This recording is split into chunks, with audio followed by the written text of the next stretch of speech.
नमस्कार छात्रों, मैं सनी राणा आप सभी का विद्याकुलम ट्यूटोरियल में स्वागत करता हूं।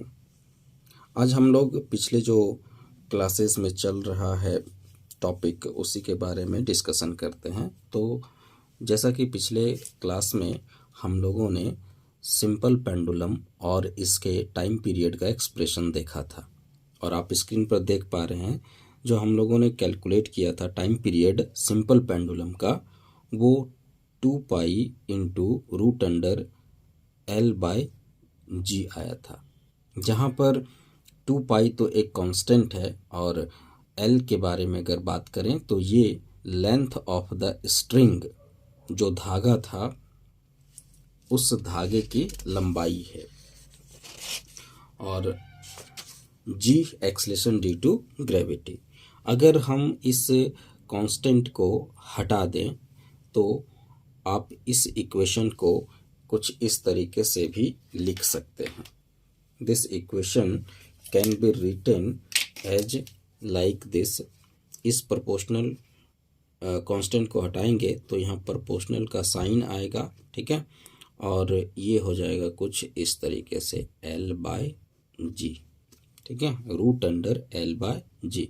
तो हम इसके आधार पर ये कह सकते हैं स्पेशल केस में कि time period of simple pendulum is directly proportional to square root of length of the string. तो एक बात ये हो गया जो हम टाइम पीरियड से निकालते हैं, this is the first. And second thing, the time period of simple pendulum is inversely proportional to the square root of acceleration due to gravity, यानी कि t is inversely proportional to 1 by root under g and g is the acceleration due to gravity. This is the another thing. Okay, यही दोनों को जब combine करेंगे तो फिर से वापस हमको ये इक्वेशन मिलेगा, दिस इक्वेशन। ये प्रोपोर्शनल का साइन हटाएंगे तो इसके लिए यहाँ एक कांस्टेंट टर्म डिफाइन करेंगे, that constant term will be 2 pi. Okay, so यहाँ पर ये बात क्या है, ठीक है, इस एक्सप्रेशन से यानी सिंपल पेंडुलम के टाइम पीरियड से हम क्या सीखते हैं, ठीक है। यदि किसी भी सिंपल पेंडुलम के जो स्ट्रिंग है उसकी लंबाई बढ़ाएंगे लंबाई, तो टाइम पीरियड भी उस सिंपल पेंडुलम का बढ़ जाएगा, ठीक है।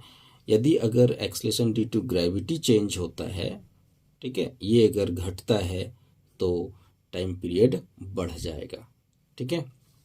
कहने का मतलब जी के साथ टी का संबंध जो है कुछ इन्वर्सली प्रोपोर्शनल का है और एल का संबंध जो है वो डायरेक्टली प्रोपोर्शनल का है, ठीक है।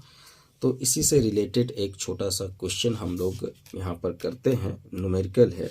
आपसे सवाल पूछा गया है, ठीक है, कि if the length of the string in simple pendulum becomes 4 times, यदि सिंपल पेंडुलम के जो स्ट्रिंग है उस स्ट्रिंग का लेंथ बढ़ा करके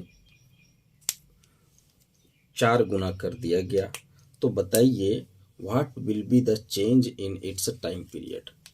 दिस वन, ये सिंपल पेंडुलम और इस सिंपल पेंडुलम का जो स्ट्रिंग है, इस स्ट्रिंग का लेंथ अभी एल है, बाद में इसको बढ़ा करके चेंज कर दिया गया ये, और एल डैश कर दिया गया, ठीक है। तो जब एल था उस समय इसका टाइम पीरियड टी, जब एल डैश हो गया तो इसका टाइम पीरियड टी डैश, ठीक है। अब कितना बढ़ाया गया, ठीक है, टाइम 4 टाइम्स बढ़ा दिया गया, मतलब अभी ये एल है और बढ़ा करके एल डैश का जो वैल्यू है ये कर दिया गया कितना, L dash equal to 4 times of L, पहले से 4 गुना बढ़ा दिया गया। तो आपसे पूछा जा रहा है कि बताइए कि जो टाइम पीरियड होगा, टाइम पीरियड उसमें क्या परिवर्तन आएगा, टाइम पीरियड में क्या परिवर्तन आएगा। तो हम लोग जानते हैं, ठीक है, we know that the time period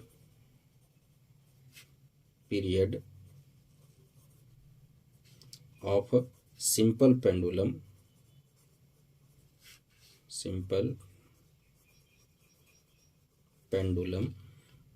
is t।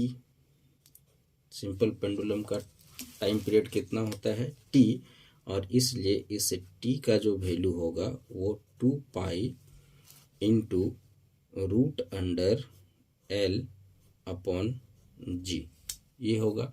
ये तो जानते हैं, फर्स्ट केस है। ये स्टेप वन, ठीक है।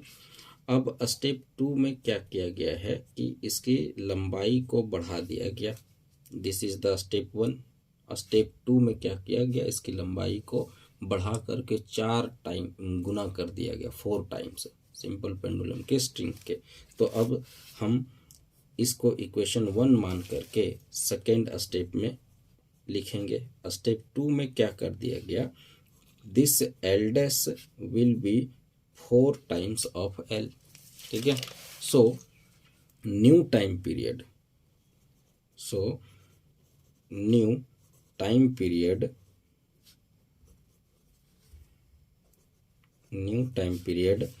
For the simple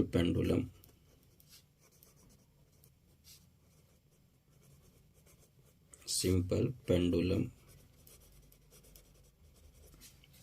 is T dash मान लिए, और इसलिए टी डैश इक्वल टू क्या हो जाएगा, 2 पाई, तो 2 पाई ही रहेगा, ये कांस्टेंट है। रूट अंडर एल के जगह पर एल डैश हो जाएगा, उस पेंडुलम का लंबाई, इस पेंडुलम का लंबाई इस स्टेप 2 के लिए, ठीक है। एंड देन बाय जी। सो अब यहाँ पर चूंकि एल डैश कितना बन जा रहा है, 4l, तो यहाँ पर हम एल डैश के जगह पर क्या पुट कर देंगे, root under 4l divide by G. Now अगर हम देखें तो 2 पाई दिस वन, और 4l से 4 का स्क्वायर रूट हट जाएगा, तो ये हो जाएगा 2, और ये पूरा बच जाएगा l बाय जी, ठीक है। अब इस 2 को अगर हम बाहर निकाल दें, t इक्वल टू 2, और इसको एक साथ रखें, 2 पाई इंटू एल अपॉन जी, ठीक है। तो यहाँ पर आप समझ सकते हैं 2 pi root under L G को क्या लिख सकते हैं, this one is the 2 pi root under L upon G equal to T, ठीक है। तो यहाँ पर ये जो वैल्यू है फ्रॉम इक्वेशन 1 से हम लोग क्या लिख सकते हैं कि T dash equal to 2 into T, ठीक है। तो जो न्यू टाइम पीरियड है वो पहले के टाइम पीरियड का 2 गुना हो जाएगा, ठीक है। तो यहाँ पर क्या होगा answer, what will be the change in its time period. So new time period will be 2 times, okay, 2 times increased, 2 गुना हो जाएगा। Therefore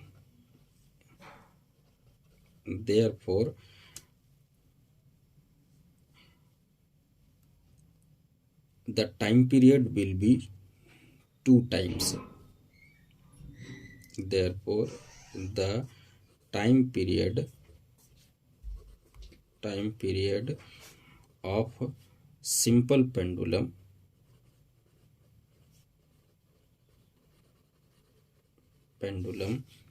becomes double when length of a string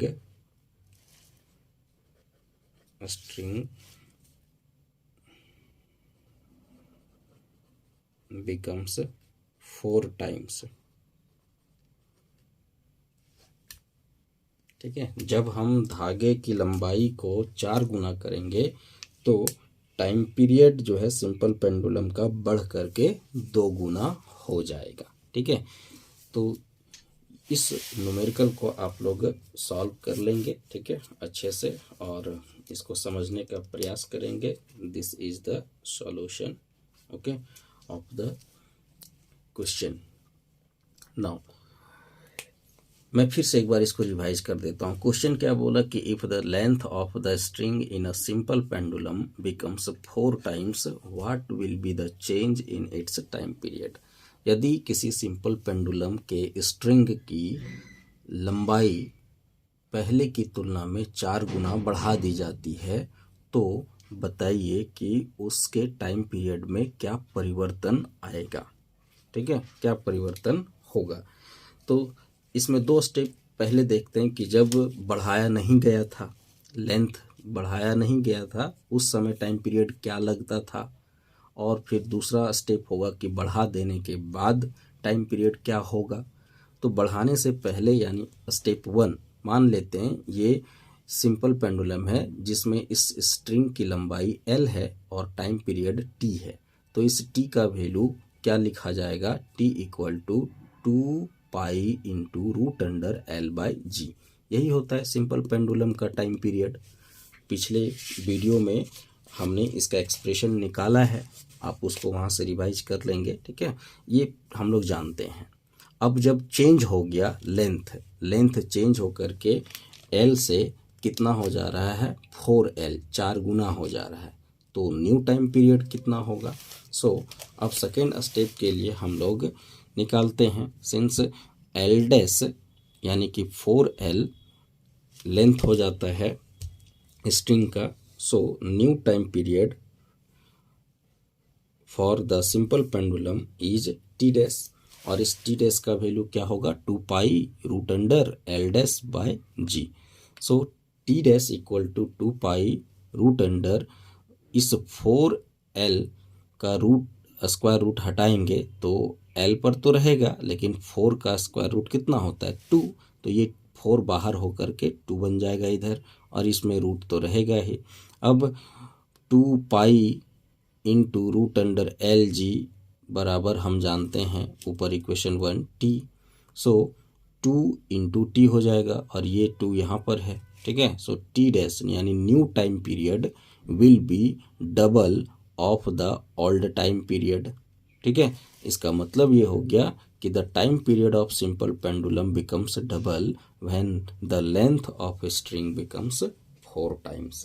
यदि हम सिंपल पेंडुलम के स्ट्रिंग की लंबाई यानी धागे की लंबाई को 4 गुना कर देते हैं तो उसके टाइम पीरियड में 2 गुने का परिवर्तन आएगा। ना अब इसके बाद हम लोग चलते हैं इस चैप्टर में, जो है वो लास्ट टॉपिक बचा हुआ है, और that is the second pendulum. ठीक है, सिंपल पेंडुलम के बाद सेकेंड पेंडुलम, और फिर एनर्जी इन SHM, ये तो अभी बता दिया मैंने, time period of simple pendulum. ठीक है, सेकेंड पेंडुलम क्या होता है तो इसी से याद रखना है। ठीक है, यहाँ से यदि टाइम पीरियड एक सिंपल पेंडुलम का 2 सेकेंड हो, ओनली 2 सेकेंड, 1 सेकेंड जाने में लगता हो और 1 सेकेंड आने में लगता हो। ठीक है, only 2 second, a simple pendulum whose time period is only 2 second, then that particular simple pendulum is known as seconds pendulum। Okay, मैंने यहाँ डेफिनेशन लिख दिया है, आप लोग इसको नोट कर लेंगे। ठीक है, now seconds pendulum, a seconds pendulum is a pendulum whose time period is 2 seconds, 1 second for a swing in one direction। एक बार टाइम पीरियड जो है, ठीक है, वो मान लिया जाए यहाँ से यहाँ पर आया। ठीक है, इधर यहाँ पर गया बॉडी, और फिर ये जाने का 1 सेकेंड और फिर इधर से इधर लौटने का 1 second. Clear. So 1 second for a swing in one direction and 1 second for the return swing. ठीक है, एक जाने में और 1 सेकेंड आने में। तो इस तरह से total time period will be 2 second and this type of a special type pendulum that is called seconds pendulum. Okay, seconds pendulum. So second pendulum का टाइम पीरियड कितना होता है? Only 2 second. ठीक है, नोट में यहाँ पर लिख लेंगे हम लोग। ठीक है, कि time period of second pendulum is 2 second. ठीक है, और इसीलिए इसका फ्रीक्वेंसी क्या होगा? फ्रीक्वेंसी यानी एफ ऑफ सेकेंड्स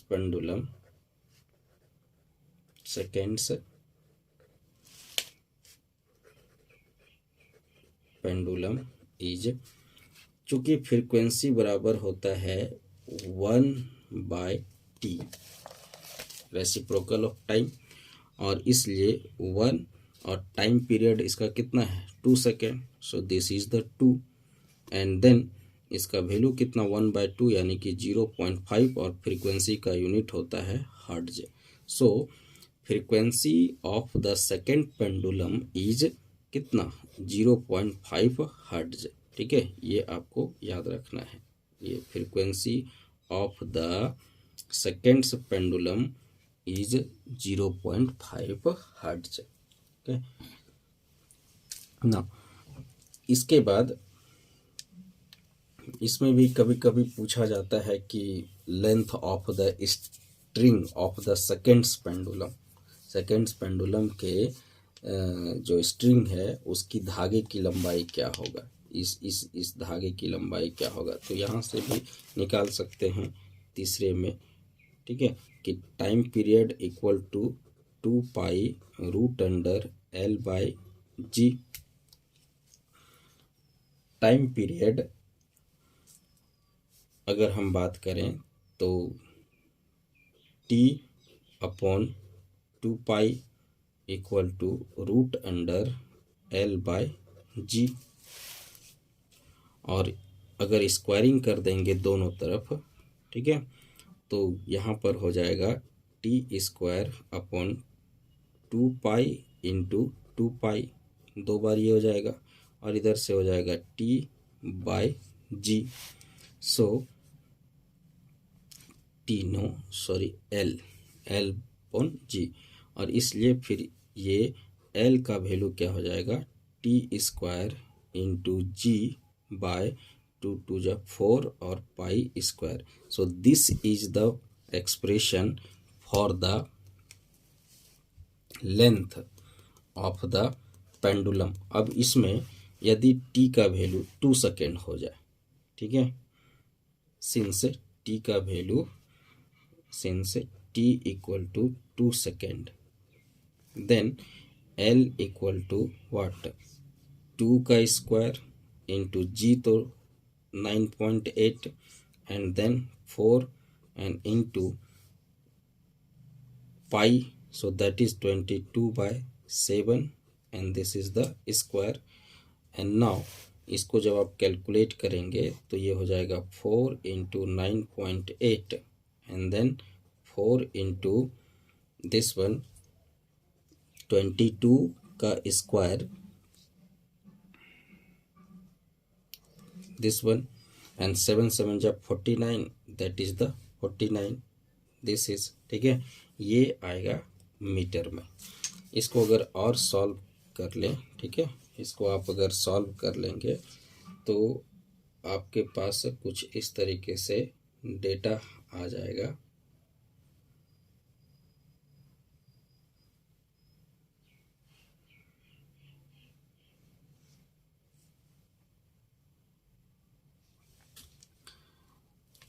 तो यदि आप इसको डिवाइड करेंगे, ठीक है, और तो कुछ इतना आएगा। ठीक है, दिस वन ये हो जाएगा आपका मीटर में, और फिर इसको आप डिवाइड कर लेंगे तो 0.9921 ये आते रहेगा, दिस वन इन मीटर। तो इतने मीटर होने चाहिए, ठीक है। सेकेंड पेंडुलम का जो स्ट्रिंग है उस धागे की लंबाई 0.99 मीटर। अगर इसको आप सेंटीमीटर में बदल दें, okay, then that is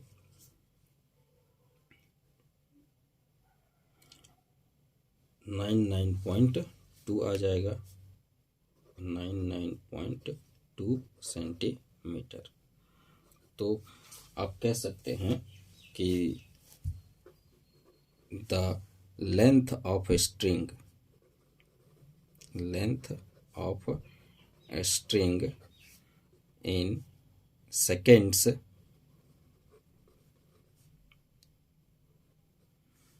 pendulum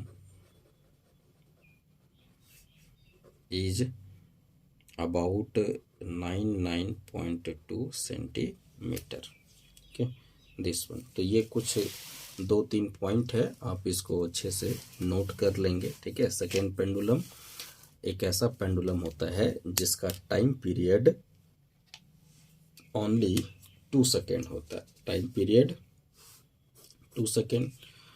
और इसका जो फ्रीक्वेंसी होता है, फ्रीक्वेंसी इज 0.5 हर्ट्ज। और जो सिंपल पेंडुलम के स्ट्रिंग की लंबाई होती है वो 99.2 सेंटीमीटर होता है, क्लियर। तो अब इसमें एक लास्ट टॉपिक है, ठीक है, energy in simple pendulum, energy in SHM, sorry, energy in SHM. तो वो हम लोग अगले वीडियो में देखेंगे, ओके। सो आज के लिए इतना ही रखते हैं, थैंक यू।